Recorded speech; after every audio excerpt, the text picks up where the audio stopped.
मंडळी नमस्कार. कुंडलीतील अनेक ग्रहदोषांचे निवारण करण्यासाठी जेव्हा गुरुचरित्र पारायण करण्याचा सल्ला दिला जातो तेव्हा ते पारायण कसे सुरू करावे यासंबंधी आपल्याला प्रश्न पडतो.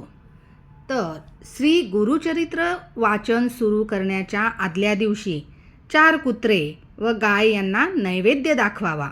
4 कुत्रे म्हणजे 4 वेद, तर 1 गाय म्हणजे दत्तात्रेयांची कामधेनू असे असल्याने हा नियम पाळण्याचे सांगितले जाते.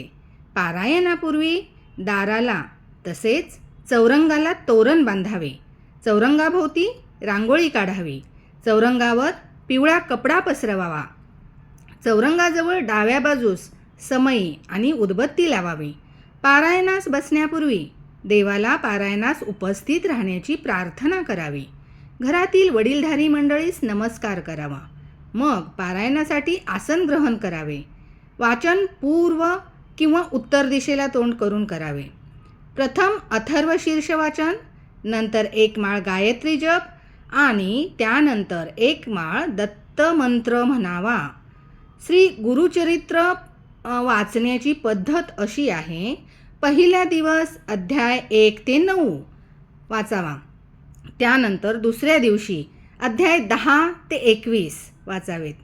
तिसरा दिवस अध्याय 22 ते 29 वाचावा. चौथा दिवस अध्याय 30 ते 35 वाचावा.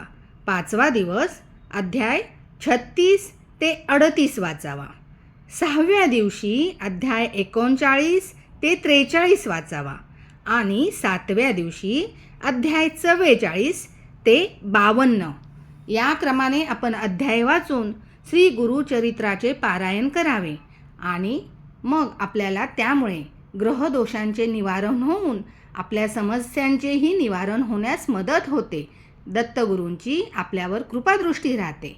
धन्यवाद.